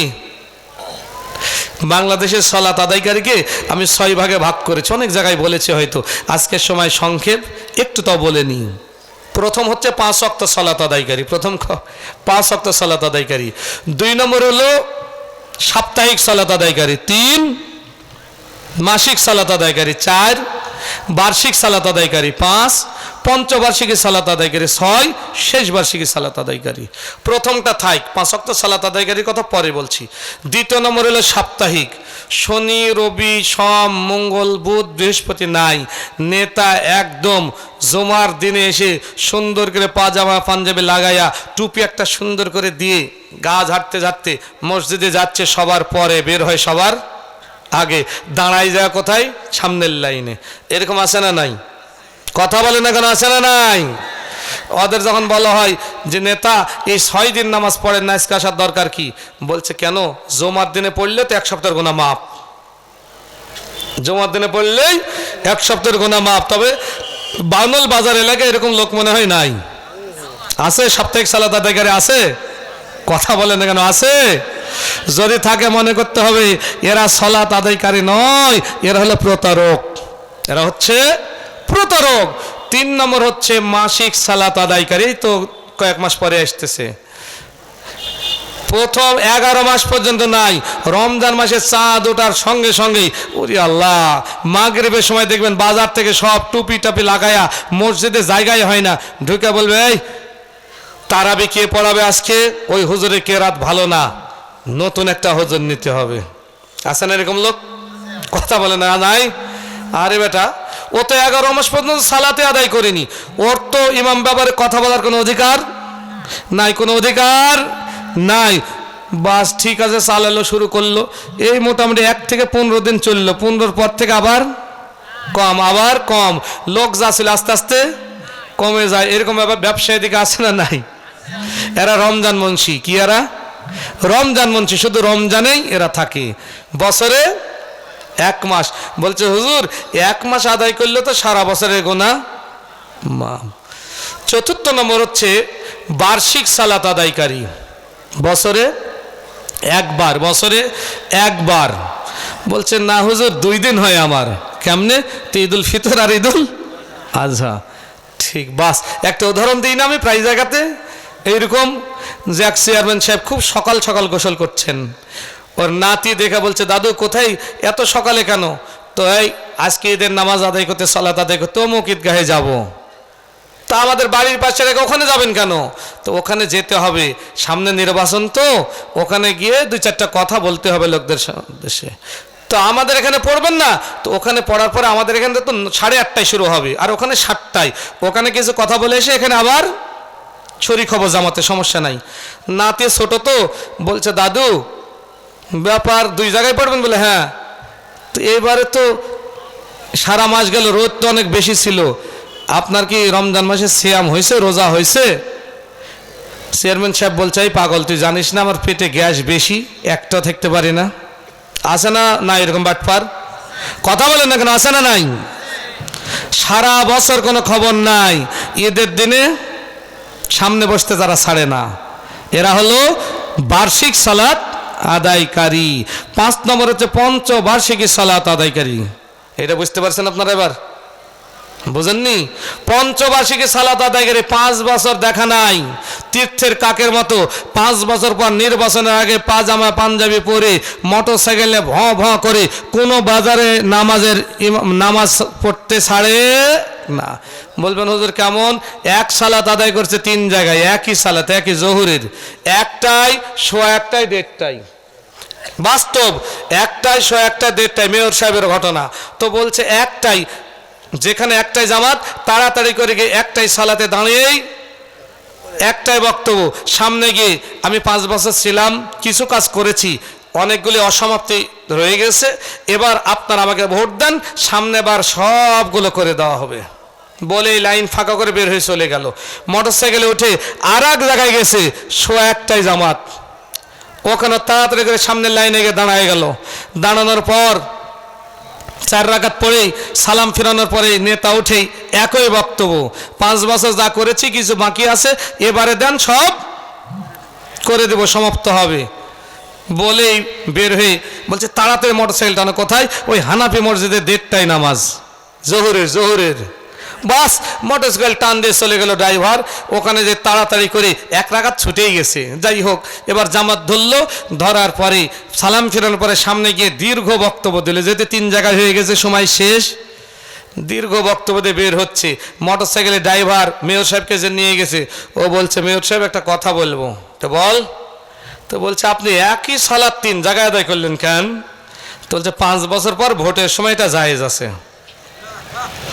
তো বলছে তা না হলে বুঝলাম, তো 3 মসজিদের কোন একটা জায়গায় আল্লাহর ওয়াস্তে ওযু করতে দেখলাম না। সত্য বলছেন, বাস্তব। তো বলছে ভোটের সময় ওযুর দরকার, ভোটের নামাজের ওযুর দরকার নাই। পিছন থেকে আর একজন ঠোঁটকাটা বলছে মেয়র সাহেব একটা কথা না বলে পারছে না। কি? তা আপনি তো ওযু করলেন না, 3 জায়গায় একই নামাজ পড়লেন, তো মাঝে মধ্যে যে চুরুট মারলেন, চুরুট বুঝেন, তো সিগারেট খেতে যে গেলেন, তো বলছে ভোটের সময় এটাও জায়েজ আছে। এরকম বাটপার প্রতারক আছে না নাই? অসংখ্য আছে। 5 বছর পর পর একই নামাজ 3 জায়গায়, বাস্তবে সালাত আদায়ের কোনো অভ্যাস তাদের নাই। এরা হলো পঞ্চবার্ষিকী সালাত আদায়কারী, শেষ বার্ষিকী সালাত আদায়কারী হচ্ছে জানাজার সালাত, এরপর আর কোনো কিছুর দরকার নাই। বলছে কি বিশ্বনবী বলেছেন, কোন জানাজায় যদি আর 52 রাজুলান 40 জন লোক হয়, আও মিয়াতান ওয়াহিদান, অথবা 100 লোক হয়, অথবা 3টি লাইন হয়, প্রত্যেকে যদি মাইয়েতের জন্য আল্লাহর কাছে সুপারিশ করে, বলতে তাহলে যে জানাজা সালাতে বেশি লোকের দরকার, মাইকিন করো, লোক জোটাও। 2090 নম্বর হাদিস। 91 নম্বর হাদিস আম্মাজান আয়েশা সিদ্দিকা রাদিয়াল্লাহু তাআলা আনহা বর্ণনা করছেন, এই লোকদের মধ্যে একটা লোক যদি শিরক আদায়কারী থাকে, শিরককারী থাকে, কারো দোয়া আল্লাহর দরবারে কবুল হবে না। তাহলে জানাজার সালাতে লোক এখন বেশি হয় না কম হয়? অনেক বেশি হয়, কিন্তু 5 ওয়াক্ত সালাতে তারা আসে না। বিশ্বনবী বলছেন যারা 5 ওয়াক্ত সালাতে আসে না, ওদের জানাজার সালাতে আসার কোনো দরকার নাই। এরকম বাটপার প্রতারক দেশে অনেক, এদের থেকে সাবধান হতে হবে। আমার বাবার জানাজা, আমার মায়ের জানাজা, আমার স্ত্রীর জানাজা, আমার ভাইয়ের জানাজা, আমার বোনের জানাজা, এইরকম বাটপারদের দাঁড়াতে দিতে রাজি নয়। বিশ্বনবী বলেছেন যারা 5 ওয়াক্ত সালাত আদায় করে না, তোমাদের সামনে জানাজার সালাতে এসে দাঁড়ায়, তাদের গর্দান ধরে লাইন থেকে বের করে দাও। ওই বাটপারদের জানাজার সালাত আদায় করার কোনো অধিকার নাই। আল্লাহ বোঝার তৌফিক দিক বলো না আমিন। তাহলে 1 নম্বর হলো 5 ওয়াক্ত সালাত আদায়কারী। আল্লাহ বললেন মুমিনদের 1 নম্বর কোয়ালিটি হচ্ছে আল্লাযিনা হুম ফি সালাতিহিম খাশিউন, খুশু খুজুর সহিত সালাত আদায় করবে, দৈনিক 5 ওয়াক্ত সালাত আদায় করবে। সম্মানিত উপস্থিতি, সংক্ষিপ্ত আকারে বোঝাতে চাচ্ছি যেহেতু সময় সংক্ষেপ। আল্লাহ নবী মিরাজের রজনীতে গেলেন, সর্বশেষ যখন আল্লাহ পাক রব্বুল আলামিনের কাছে চলে গেলেন, আল্লাহ নবী ছাড়া ফেরেশতাও সেখানে নাই। সরাসরি গিয়ে আল্লাহ পাক রব্বুল আলামিনকে বলছেন, আল্লাহ নবী সরাসরি গিয়ে বলছেন আত্তাহিয়াতু লিল্লাহি ওয়াসসালাওয়াতু, হে আল্লাহ আত্তাইয়্যিবাতু, আপনার জন্য সকল প্রশংসা, আপনার জন্য সকল অভিবাদন। আল্লাহ রাব্বুল আলামিন বিশ্ব নবীকে ডাক দিয়ে বলেন, নবী তুমি যখন এত কিছু অভিবাদন আমাকে জানালে, আমার পক্ষ থেকে তোমাকে আমি কিছু দিব। আসসালামু আলাইকা ইয়া আইয়ুহান নাবিয়্যু, আল্লাহ বলেন নবীরে তোমার প্রতি শান্তি বর্ষিত হোক। আল্লাহ নবী সিদরাতুল মুনতাহায় বসে বসে আমাদের কথা ভাবলেন, দুই চোখ দিয়ে ঝরঝর করে পানি গড়ে যাচ্ছে। আল্লাহকে ডাক দিয়ে বলেন, আল্লাহ শুধুমাত্র আমি শান্তি চাই না। আল্লাহ বলছে, কার জন্য তুমি আরো শান্তি চাও? বিশ্বনবীর জমানাতে তখন পড়ে ফেললেন, আসসালামু আলাইনা ওয়া আলা ইবাদিল্লাহিস সলিহিন। ও আল্লাহ রাব্বুল আলামিন, আমার সাথে সাথে পৃথিবীর যারা ইবাদুস সলিহিন, নেককার বান্দা, পরহেজগার বান্দা, আমার সব উম্মতদের উপর আপনার শান্তি আমি চাই। আল্লাহ রাব্বুল আলামিন আসমান থেকে ডাক দিয়ে বলেন, আমার পেয়ারা হাবিব মুহাম্মদ রাসূলুল্লাহ সাল্লাল্লাহু আলাইহি সাল্লাম, শোনো, তিনটি বাক্যই আমি তোমাকে উপহার দিয়ে দিলাম। আত্তাহিয়াতু লিল্লাহি ওয়াস সালাওয়াতু ওয়াত তাইয়্যিবাতু, আসসালামু আলাইকা ইয়া আইয়ুহান নাবিয়্যু, আসসালামু আলাইনা ওয়া আলা ইবাদিল্লাহিস সলিহিন। ও আমার প্রিয় নবী, সালাতের মধ্যে যেই ব্যক্তি তাশাহুদ বৈঠকের সময় এই দোয়াটি পড়বে, আমি আল্লাহ রাব্বুল আলামিন নবী হে তোমাকে বলে দিলাম, ওই লোকটা তুমি যেমন সরাসরি আমার কাছে এসে মিরাজ করছো, দিদার লাভ করছো, ওই লোকগুলি যেন সরাসরি আমার সাথে দিদার লাভ করে যাবে। আল্লাহ সেই দিন একটা মোবাইল নাম্বার দিয়েছিলেন নবীকে, জানেন আপনারা? কে জানেন বলেন তো? একটা মোবাইল নাম্বার দিয়েছিলেন, বলেন যাও দুনিয়াতে মোবাইল নাম্বারে রিং দিতে বলো, আমি আল্লাহ সরাসরি কথা বলবো। কি হুজুর, কি কথা, আশ্চর্য কথা তাই না? নাম্বারটা কি? 24434 24434। আল্লাহ বলেন, নবী হে 50 ওয়াক্ত রাত দরকার নাই, 5 ওয়াক্ত নিয়ে চলে যাও, 24434 এই 5টা ডিজিটের নাম্বার দিলাম, দৌড় দিয়ে চলে যাও।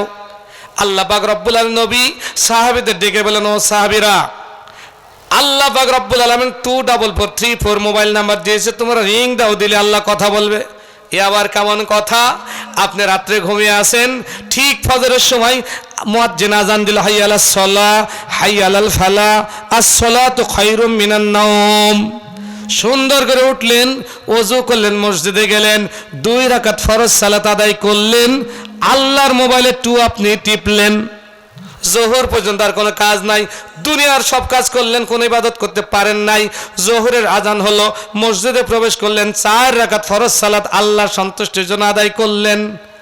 আপনি আল্লাহর মোবাইলে একটা 4 টিপলেন, 24 হলো। আসর পর্যন্ত দুনিয়ার ব্যতিব্যস্ততা আপনার অনেক। আসরে আজান হলো, আপনি মসজিদের মধ্যে প্রবেশ করলেন, সুন্দর করে ওযু করে 4 রাকাত ফরজ সালাত আদায় করলেন, 244 আল্লাহর মোবাইলে টিপলেন। মাগরিব পর্যন্ত দুনিয়ার সমস্ত কাজকর্ম আপনি করলেন। মাগরিবের আজান হওয়ার সঙ্গে সঙ্গে মসজিদে প্রবেশ করলেন, 3 রাকাত ফরজ সালাত আদায় করলেন, 244 পর্যন্ত আল্লাহর মোবাইলে টিপলেন। এশা পর্যন্ত দুনিয়ার কাজকর্ম করলেন, এশার আজান হলে ওযু করে মসজিদে গেলেন, 4 রাকাত ফরজ সালাত আল্লাহর সন্তুষ্টির জন্য আদায় করলেন। আল্লাহর মোবাইলে 24434 টিপা হয়ে গেল। আল্লাহ এবার ফেরেশতাদেরকে ডেকে বলে, ও ফেরেশতারা শোনো, আমার অমুক বান্দা, আমার আব্দুল আউয়াল, আব্দুল গাফফার, আব্দুল মান্নান, আব্দুল সালাম, হাফিজুর রহমান, আব্দুল খালেক, এই লোকগুলি আমার মোবাইলে 24434 টিপেছে, তারা কি চাই? আমি আল্লাহ রিসিভ করেছি, কি ওরা চায় একটু বলো। ফেরেশতা বলে, মাবুদ, ওরা দুনিয়ার কোনো কিছু চাই না, জীবনে যত পাপ করেছে সব পাপগুলি মাফ করে নিতে চাই। আমার আল্লাহ বলেন, মোবাইল আমি রিসিভ করেছি, বলে দাও জীবনের সব গুনাহ আমি মাফ করে দিলাম। আর ওরা কি চাই? বলে আল্লাহ জাহান্নাম থেকে মুক্তি চাই। আল্লাহ বলেন, যাও আমি ওদের জাহান্নাম থেকে মুক্তি দিয়ে দিলাম। কি চাই ওরা? আর 3টা পুরস্কার। ফেরেশতারা বলে, আল্লাহ ওরা তো জান্নাতুল ফেরদৌসের মেহমান হতে চায়। আমার আল্লাহ বলেন, ও ফেরেশতারা বলে দাও আমি ওদেরকে জান্নাতুল ফেরদৌসের মেহমান হিসেবে কবুল করে নিলাম। তাহলে সালাত যারা আদায় করেন 24434 এই 5 ডিজিটের মোবাইল নাম্বারে আপনি কল দেন, আল্লাহ উত্তর দিয়ে 3টি পুরস্কার দিয়ে দেন। এই 3টি পুরস্কারকে আমরা চাই, কথা বলুন চাই? যদি চাই তাহলে 5 ওয়াক্ত সালাত আদায় করবে ইনশাআল্লাহ। আল্লাহ নবী বলছেন, লা তুদফিনু মাকাবিরিল মুসলিমিন, যে লোকটা সালাত আদায় করে না মুসলমানদের কবরস্থানে তার কবর দেওয়া যাবে না। নামাজ পড়ে না, সালাত আদায় করে না, ওর কোনো জানাজা নাই। বলছে হুজুর এ কোন কথা? তাই যদি হয় তাহলে তো আমার আর ইমামতি থাকবে না। তাই যদি হয় আমার কোনো ইমামতি থাকবে না। ইমামতি রাখতে হলে নামাজ পড়ুক আর না পড়ুক, সালাত আদায় করুক আর না করুক, জানাজা দেওয়াই লাগবে। বেনামাজে জানাজা কি দেন নাকি হুজুর? অসম্ভব, অসম্ভব। ওয়াল্লাহি ওয়াল্লাযী নাফসি বিয়াদিহি, ওই আল্লাহর শপথ যার হাতে আমার প্রাণ, আপনি হুজুর বেনামাজির সালাত আদায়ে যাবেন না, যাবেন না, যাবেন না, অসম্ভব। লা তুদফিনু মাকাবিরুল মুসলিমিন, সহিহ হাদিস। আল্লাহর নবী বলেছেন যার নামাজ নাই তার কোনো দাফন নাই। লা তুদফিনু মাকাবিরুল মুসলিমিন, মুসলমানদের কবরস্থানে তার কবর দেওয়া যাবে না। তাহলে কোথায় দিবেন? শ্মশানে। দোদেল বান্দা কালেমা চোর, না পায় শ্মশান না পায় গোর, কোথাও তার স্থান নাই। তাহলে যে সালাত আদায় করে না সে কোন ধর্মের? ধন্যবাদ। লা সালাতা লিমান লা দীন লাহু, বিশ্বনবী বলছেন যে সালাত আদায় করে না সে কোনো ধর্মের না। মুসলিম, ইহুদি, খ্রিস্টান, বৌদ্ধ কোনো ধর্মের নয়, তার কোনো ধর্ম নাই, সে বিজাতি। বলুন নাউজুবিল্লাহ। তাহলে 5 ওয়াক্ত সালাত আমরা আল্লাহর সন্তুষ্টির জন্য আদায় করবো ইনশাআল্লাহ। 5 ওয়াক্ত সালাত যদি আদায় করি আল্লাহ 15টা পুরস্কার দেবেন। আজকে বলার সময় নাই।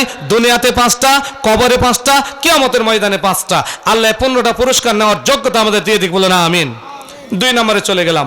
আল্লাযীনা হুম আনিল লাগবি মুরিদুন, মুমিনের 2 নম্বর কোয়ালিটি হচ্ছে অনর্থক কথাবার্তা বলবে না। স্টলে যত পচা কথাগুলি হয়, অথর্ব কথাগুলি হয়, অনর্থক কথাবার্তা হয়, সেখান থেকে সে নিজেকে নির্লিপ্ত রাখবে, নিজেকে চুপ রাখবে, কখনো মানুষের গীবত পরনিন্দা করবে না। বলবে হুজুর থাইমা থাকা যায় না, সত্য কথা বলবো না, কি করব? কি সত্য কথা? তো অমুক হুজুর খালি ওয়াজ করে, আবার দেখি যে না ওই বেশি খারাপ কাজ করে। বলে নাউজুবিল্লাহ। আপনার মধ্যে খারাপই নাই? আপনার কোনো পাপ নাই? কথা বলেন না কেন? পাপ ছাড়া মানুষ আছে নাকি? যার কোনো পাপ নাই সে হলো ফেরেশতা, যার পাপ আছে পুণ্য আছে সে হলো মানুষ, আর যার কোনো পুণ্য নাই, সব নাই, শুধু পাপ, সে হলো শয়তান। তাহলে শুধু গুনাহ করে যে সে হলো শয়তান, শুধু সওয়াব যার পাপ নাই সে হলো ফেরেশতা। পাপও আছে পুণ্য আছে, তার নাম নাস, মানুষ, তার নাম মানুষ। তাহলে পাপ পুণ্য দ্বারাই তো আমরা হতে পারি। তাহলে 2 নম্বর হলো অযথা কথাবার্তা বলবো না, অনর্থক কথাবার্তাতে দূরে থাকবো। বক্তাদের আবার একটা সমস্যা হয়েছে এখন, কি জানেন? আমি ভালোবাসি না এগুলোকে। এখন মঞ্চে উঠবে কন্টাক্ট 60, 70, 80 হাজার, 1 লাখ। ও বেটা মঞ্চে ওঠার পর কোরআনের আয়াতের তাফসিরের তো জানে না, উঠেই শুরু করবে আওয়ামী লীগকে গালিগালি। এই 5 তারিখের পর থেকেই আওয়ামী লীগকে গালিগালাজ। আমি মনে করি এটা তাফসিরের নামে বেয়াদবি করা।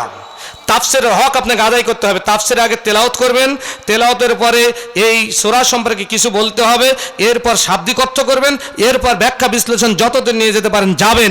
মাঝখানে যা উদাহরণ দিবেন বোঝানোর জন্য দিতে পারেন, কিন্তু আপনি উঠেই একটা আয়াত পড়লেন, চলে গেলেন বাংলাদেশ থেকে ভারত, হতে হতে গোটা বিশ্বর সব দেশ ঘুরে এসে ওই আয়াতের কোনো আলোচনা নাই, এর নাম তাফসির নয়। তাফসিরের নাম এগুলো ভণ্ডামি, এগুলো করা যাবে না, এগুলো করা যাবে না। কোরআনের সাথে বেয়াদবি করা। বিশ্বনবী বলছেন এমন একটা যুগ আসবে, ইউশিকু আইয়াতি আলান নাসে জামানুন লা ইয়াবকা মিনাল ইসলাম ইল্লা ইসমাহু, এমন একটা যুগ আসবে ইসলাম থাকবে শুধু নামে। ওয়ালা ইয়াবকা মিনাল কোরআন ইল্লা রাসমাহু, কোরআন থাকবে শুধু হরফে। মাসাজিদুম আমিরাতুন ওয়া খারাবু মিনাল হুদা, মসজিদগুলো হবে চাকচিক্যের উপরে, ওয়া খারাবু মিনাল হুদা, সেখান থেকে হেদায়েতের কোনো লোক বের হবে না, হেদায়েতের কোনো লোক বের হবে না। উলামাহুম শাররুন মিন তাহতি আদিমিস সামাই, আল্লাহ বলছেন ওই যুগে আলেমগণ হবে পৃথিবীর মধ্যে নিকৃষ্ট জাতি। তাখরুজুল ফিতনাতা ওয়া ফিহিম তাউদু, কারণ তারাই তাদের থেকে ফিতনা বের হয়ে আসবে, তাদের থেকে প্রত্যাবর্তন করবে। এখন কি সেই যুগ নয়? কথা বলেন, এখনো সেই যুগ নয়? এক আলেম আর এক আলেমের বিরোধিতা, কেউ হাত বাঁধে উপরে, কেউ বাঁধে নিচে, কেউ মোনাজাত করে, কেউ করে না, এই নিয়ে যে কত গন্ডগোল আছে না? আল্লাহ বলছেন এরা মুমিন হতে পারবে না। মুমিন হতে হলেই অনর্থক কথাবার্তা বলা থেকে নিজেকে দূরে রাখতে হবে। যার অনর্থক কথাবার্তা বলেন, বিশ্বনবী মিরাজের রজনীতে গিয়ে দেখলেন কতগুলো মানুষের জিহ্বা টেনে বের করে পিছনে পেরেক মেরে রাখা হয়েছে। নবী জিজ্ঞেস করলেন জিবরিলকে এরা কারা? বিশ্বনবী বলেন আপনার উম্মাত, আপনার পরের এসেছিল, এদের কাজই হলো মানুষের গীবত করা, পরনিন্দা করা। এরকম লোক সমাজে আছে না নাই? আছে মানে কি? হ্যাঁ, ভরপুর, এগুলোই বেশি। মানে মানুষের কথা না বললে ওর যেন কেন ভালোই লাগে না। তাহলে 2 নম্বর কোয়ালিটি হচ্ছে যারা মুমিন হবেন তারা অনর্থক কথা বলবেন না। 3 নম্বর আল্লাযীনা হুম লিযাকাতি ফাইলুন, মুমিনের তৃতীয় কোয়ালিটি হলো জাকাত ভিত্তিক অর্থনৈতিক ব্যবস্থা চালুর জন্য চেষ্টা করবেন। জাকাত দিবেন ছাড়েই কিনে নাকি? জাকাত শব্দের অর্থ হচ্ছে জাকিউন থেকে এসেছে, প্রবৃদ্ধি হওয়া, বৃদ্ধিপ্রাপ্ত হওয়া, পবিত্র হওয়া। আপনি জাকাত দিলেন, মাল পবিত্র হয়ে গেল। জাকাত দিলেন, মাল বৃদ্ধি হয়ে গেল। কার উপর জাকাত ফরজ? যার বাড়িতে বছর খাওয়া দাওয়ার পরে 1 বছর পর 52.5 ভরি রৌপ্য অথবা 7.5 ভরি স্বর্ণ অথবা এই পরিমাণ টাকা থাকে। 7.5 ভরি স্বর্ণের দাম অনেক, তবে 52.5 ভরি রৌপ্যের দাম বর্তমান বাজারে 70-75 হাজার টাকা। এইরকম টাকা জমা থাকলেই 1025 টাকা হারে, মানে শতকরা 2.5 টাকা, 2.5% হারে জাকাত দিতে হবে। এটাই ফরজ, এটাই ফরজ। হযরতে আবু বকর সিদ্দিক রাদিয়াল্লাহু তাআলা বলেছেন, কেউ যদি ছাগলের রশি পরিমাণ জাকাত দিতে অস্বীকৃতি জানায়, আমি আবু বকর তার বিরুদ্ধে যুদ্ধ ঘোষণা করব, তার বিরুদ্ধে যুদ্ধ ঘোষণা করব। তাহলে জাকাত দিতেই হবে। আকিমুস সালাত ওয়া আতুজ যাকাত, এই কথাটি কোরআনুল কারিমে 82 জায়গায় এসেছে। আর আকিমুস সালাত ও আকিমুদ্দিন এরকম ভাবে কোরআনুল কারিমে 126 জায়গায় এসেছে। অনেকে বলেন নামাজের কথা কোরআনে 82 জায়গায় এসেছে, কথাটা মিথ্যা। সালাতের কথা, নামাজের কথা কোরআনুল কারিমে 126 জায়গায় এসেছে। আর নামাজ আর জাকাত, সালাত আর জাকাত মিলে এসেছে 182 জায়গায়। আর অন্যান্য সব মিলে সালাতের কথা এসেছে 126 জায়গায়। একটু উদাহরণ দিই, 126 জায়গায় সালাতের কথা বলা হলো, 82 জায়গায় জাকাতের কথা বলা হলো।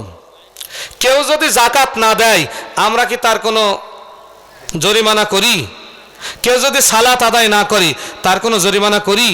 এবার কান লাগান, মাত্র 2 জায়গায় কোরআনুল কারিমের মধ্যে শূকরের গোশত হারাম বলা আছে। এই মসজিদের ইমাম সাহেব যদি শূকর পোষে, ওকে এলাকাতে রাখবেন? কথা বলেন, রাখবেন?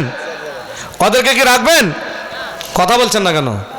তাহলে 126 জায়গায় যে সালাতের কথা বলা হলো, সালাত যারা আদায় করে না, ওদের সাথে চলা ফেরা, ওঠা বসা, বিয়ে শাদী, লেনদেন সব চলে, তাই না? আর শূকর আপনি পুষবেন, 126-এর ধারে কাছেও নাই, অথচ ওইটা পুষলে আপনার অপরাধ। তাহলে বোঝা যাচ্ছে শূকরের গোশত হারাম, এই কথাটিকে যেইভাবে গুরুত্ব দিচ্ছেন, সালাত আদায় না করলে জাহান্নামে যেতে হবে, এই কথায় আপনি তেমন গুরুত্ব দেননি। আজকে থেকে মনে থাকবে, 126 বার যার গুরুত্ব বোঝানো হয়েছে, সেই সালাত যারা আদায় করে না, তার সাথে কোনো আত্মীয়তা নাই। সালাত আদায় করে স্বামী স্ত্রী করে না, কথাটা বলতে ভুলে গেছি। সালাত আদায় করে স্বামী স্ত্রী করে না, অটো তালাক, এক বিছানায় থাকবে, হারাম। জন্মজাত দিবে অবৈধ সন্তান, বলে নাউজুবিল্লাহ। ডাক্তার জাকির নায়েক সহ 4000 ইমামের, মুফতি সাহেবের ফতোয়া, একজন সালাত আদায় করবে স্বামী স্ত্রীর মধ্যে, আর একজন করবে না। একজন মুসলিম আর একজন অমুসলিম, বাইনাল আবদি ওয়া বাইনাল কুফরি তারকুস সালাতে, হাদিসের বিধান মোতাবেক। সুতরাং যা জন্ম দিল সব অবৈধ, বলে নাউজুবিল্লাহ। লজ্জা থাকলে আজ থেকে 5 ওয়াক্ত সালাত স্বামী স্ত্রী মিলে পড়া শুরু করুন, আল্লাহ তৌফিক দিক, বলুন আমিন। জাকাত যার উপর ফরজ হয়েছে, জাকাত দিন। জাকাত ভিত্তিক অর্থনৈতিক ব্যবস্থা যদি চালু হয়, ওমর বিন আব্দুল আজিজের সময় একটা ঘটনা বলবো। ওমর বিন আব্দুল আজিজের সময় জাকাত নেওয়ার লোক খুঁজে পাওয়া যেত না। একজন ব্যক্তি ব্যাগের মধ্যে জাকাতের অর্থ নিয়ে গোটা দেশ ঘোরাফেরা করছেন। 3 দিন 3 রাত্রি পর 4র্থ দিন দুপুরবেলা রৌদ্রের মধ্যে একটা গাছের নিচে গিয়ে বিশ্রাম নিচ্ছেন। কে টাকা দিব? 3 দিন 3 রাত ঘুরলাম, কেউ তো টাকা নেওয়ার নাই। দেখছেন মাঠের মধ্যে একটা লোক মাথায় বস্তা, বস্তা বোঝেন, বস্তা মাথার উপরে নিয়ে আসছে। এবার বলছেন, আল্লাহ আলহামদুলিল্লাহ, আপনার শুকরিয়া জ্ঞাপন করছি, 3 দিন পর মনে একটা গরিব মানুষ দেখতে পেয়েছি, জাকাতের এই টাকাগুলি দেওয়া যাবে। বস্তার মধ্যে মনে হয় ঘোড়ার কোনো খাদ্য নিয়ে এসছেন বা উঠে।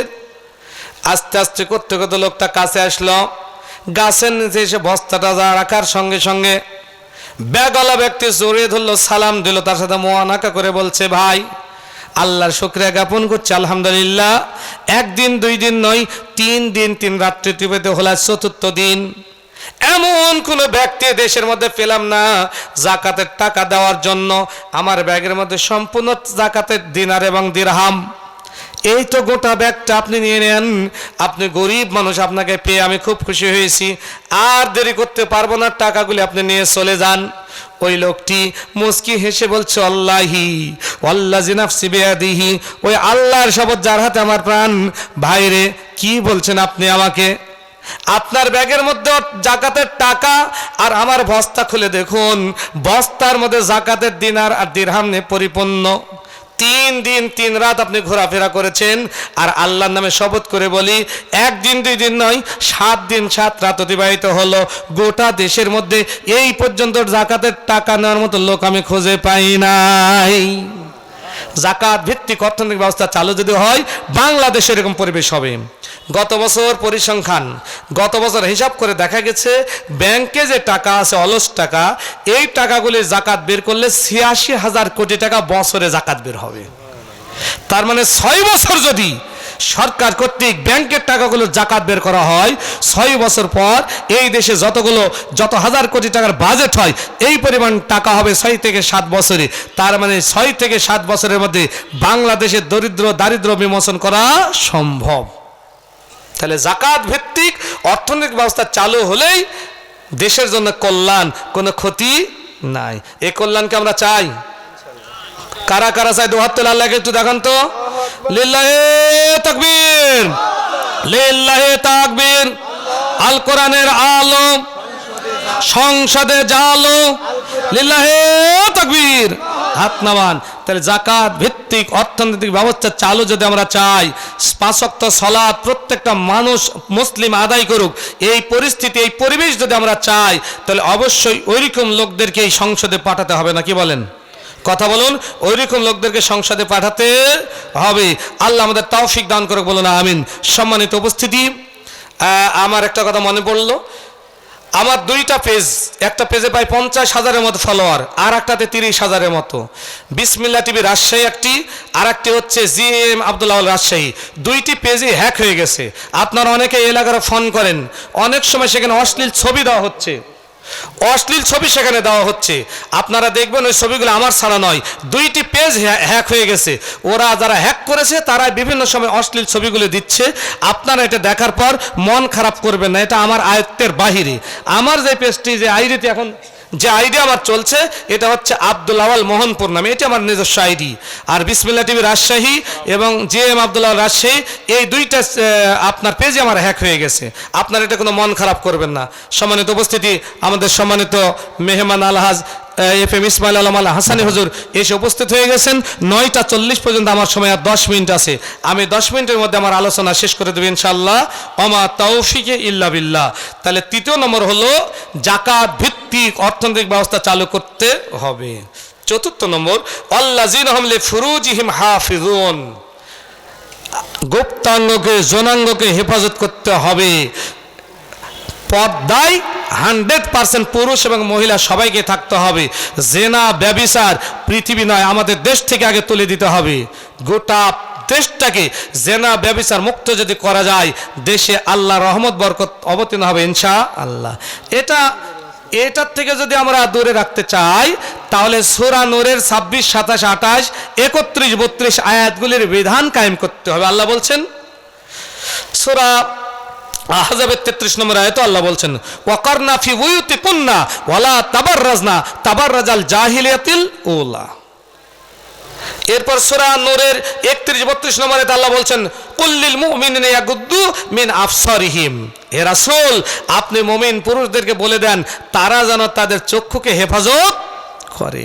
বিশ্বনবী বলছেন, তোমরা যদি কাউকে তাদের চোখ দিয়ে তোমার স্ত্রীর দিক তাকাতে দেখো, তুমি সরাসরি 4 চোখকে ঘুলিয়ে দাও, চোখটা নষ্ট করে দাও। এর কোনো বিচার নাই। ওর বিচারই হলো ও কেন আর একজন নারীর দিকে চোখ দিয়ে তাকালো। চোখটা নষ্ট করে দেওয়াই হচ্ছে ইসলামের বিধান। একজন জেনাকার পুরুষ আর জেনাকার নারী উভয়কে যদি সঙ্গে সার করে দেওয়া হতো, ইসলামের বিধান মোতাবেক পৃথিবীর বুক থেকে তাদেরকে বিদায় করে দেওয়া হতো, আর দ্বিতীয় কোনো ব্যক্তিকে জেনা করতে পারবে? কখনোই পারবে না। এই বিধান কায়েম করা দরকার। তাহলে 4 নম্বর হলো যৌনাঙ্গকে পূর্ণভাবে হেফাজত করতে হবে। তবে নিজের স্ত্রী এবং দাসী ছাড়া, দাসীদের ব্যাপারে আর বিধান নাই। রাসূলের সময় শেষ হয়ে গেছে, দাসীদের ব্যাপারে কোনো কথা এখন বলা যাবে না। যদিও ইরানে এখনো চালু আছে এই বিষয়টি, তারা দাসীদেরকে ব্যবহার করে, শিয়ারা বলে নাউজুবিল্লাহ। এটা চলবে না, এটা হাদিসের মধ্যে নাই। আসুন 5 এবং 6 একই সাথে আল্লাহ বলছেন, আল্লাযিনা হুম লিআমানাতিহিম ওয়া আহদিহিম রাউন। আমানতের যথাযথ সংরক্ষণ করা। আর 6 নম্বর হচ্ছে ওয়াদা পালন করা। আমানত যখন আমার কাছে রাখে, মনে হয় কিছুদিন পরেই লোকটা আসুক। এরকম যদি অবস্থা হয়, বিশ্বনবী বলছেন আয়াতুল মুনাফিকে সালাসা, আর এক হাদিসে আরবা, মুনাফিকের আলামত তিনটি। ইজা হাদ্দাসা কাযাবা, যখন কথা বলে মিথ্যা বলে। অউতুমিন খানা, যখন আমানত রাখা হয় খিয়ানত করে। তিন, ওয়াইদা ওয়াদা আখলাফা, যখনই ওয়াদা করে ভঙ্গ করে। আর এক হাদিসে এসেছে ওয়াইজা খসামা ফাজারা, যখনই গন্ডগোল লাগে তখন অশ্লীল ভাষায় গালিগালাজ করে। কোন ব্যক্তি একদিন অশ্লীল ভাষায় গালি দিল, 40 দিন পর্যন্ত তার কোনো ইবাদত আল্লাহ দরবারে কবুল হবে না। 39 দিনের মাথায় আবার অশ্লীল ভাষায় গালি দিল, আবার 40 দিন কোনো ইবাদত কবুল হবে না। 6 গেল। 7, আল্লাযিনাহুম আলা সালাওয়াতিহিম ইউহাফিজুন, আল্লাহ বলছেন 7ম নম্বর গুণাবলী হলো সালাতকে যথাযথভাবে সংরক্ষণ করে।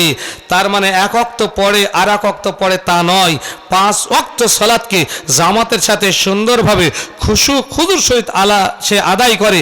তার মন সবসময় মসজিদের দিকে রুজু থাকে।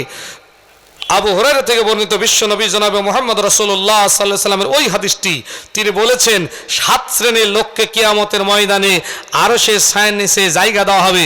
তার মধ্যে এক ব্যক্তি হলো এক সালাত আদায়ের পরে তার মনের মধ্যে মসজিদের প্রতি এমন মনটা লটকানো থাকে, কখন আজান হবে, কখন আমি মসজিদে যাব।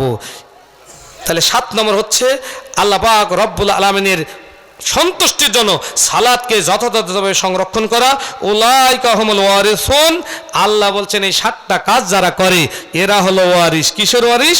আল্লাযিনা ইয়ারিসুনাল ফিরদাউস, জান্নাতুল ফিরদাউসের ওয়ারিস। হুম ফিহা খালিদুন, সেখানে তারা চিরস্থায়ীভাবে বসবাস করবে। আল্লাহ পাক রব্বুল আলামিন আমাদের সকলকে এই 7টা কোয়ালিটি অর্জন করে আল্লাহর জান্নাতুল ফিরদাউসের মেহমান হিসাবে কবুল করে বলুন আমিন। সর্বশেষ সালাত বিষয়ক কথা হলো বুখারীর হাদিস, বিশ্বনবী জনাবে মুহাম্মদ রাসূলুল্লাহ সাল্লাল্লাহু আলাইহি সাল্লামের জামানায় একবার 313 জন মুজাহিদকে আফ্রিকায় পাঠিয়েছিলেন। রাস্তায় 15 দিন পর তাদের খাবার সব শেষ হয়ে গেছে, খাবার শেষ হয়ে গেছে। তারা কি করবে? একজন আর একজনকে বলছে আমাদের জমজমের পানিও নাই, খেজুরও নাই, কোনো কিছু নাই। শেষ পর্যন্ত তারা একটা নদীর পাড়ে, একটা নদীর তীরে ওযু করে সব সালাতে দাঁড়ায় গেল। সালাত আদায় করতে করতে শেষদায় চলে গেছে 4 রাকাত সালাত। সর্বশেষ শেষদায় পড়ে গেছে।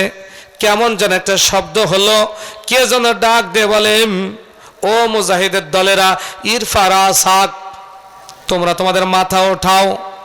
মাথা ওঠালো সেনাপতি হযরত আব্দুল্লাহ বিন জুবাইর রাদিয়াল্লাহু তাআলা আনহু। সালাম ফিরে সামনে তাকা দেখে বিশাল একটা মাছ। আশ্চর্য ব্যাপার, এই মাছটি দেখার পর সবাই আশ্চর্য হয়ে গেল। কোনো জাল নাই, কোনো জেলে নাই, কেমনে মাছটা ওইখানে চলে আসলো? মাছটার একটা অংশ কাটলো, সুন্দর করে রান্না করলো। রাত্রিবেলায় 313 জন মুজাহিদ তৃপ্তি সহকারে সেটা খেলো। তৃপ্তি সহকারে খাওয়ার পর সবগুলো ঘুমায় পড়লে সালাতের পর। তাহাজ্জুদের সালাতের সময় উঠলো, সব সাহাবীগুলো মুজাহিদগুলো তাহাজ্জুদ সালাত আদায় করলো। এমনি করতে করতে ফজরের আজান হলো। ফজরের সালাত আদায় করার পর ওরা মাস্টার কাছে গেল সকালে নাস্তা করার জন্য। ওরা তাকা দেখে সন্ধ্যার রাত্রে যে 313 জন মুজাহিদ মাছের যে অংশটা খেয়েছে, আল্লাহ রাব্বুল আলামিনের ইচ্ছায় সবগুলো পূরণ হয়ে গেছে।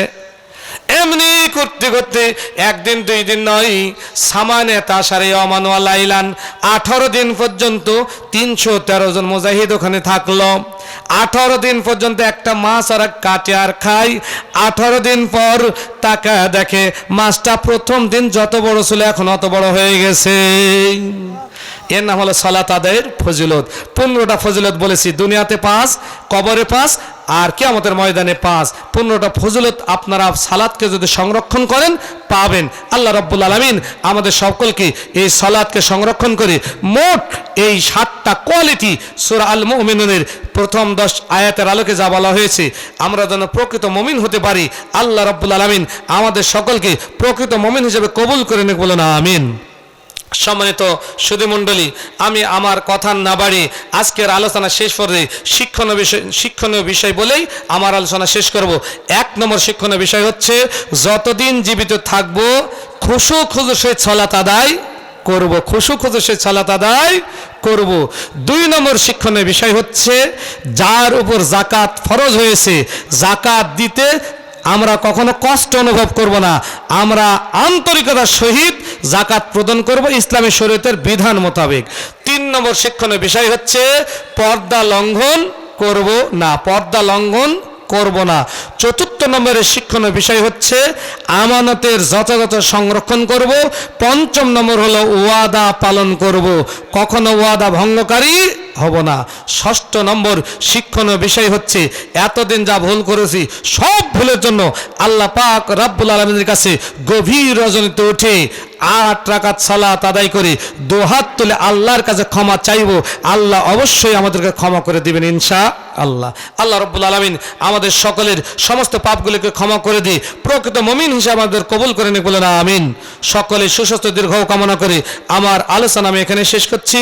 সুবহানাকা আল্লাহুম্মা ওয়া বিহামদিকা আশহাদু আল্লা ইলাহা ইল্লা আনতা আস্তাগফিরুকা ওয়া আতুবু ইলাইক। আসসালামু আলাইকুম ওয়া রাহমাতুল্লাহি ওয়া বারাকাতুহু।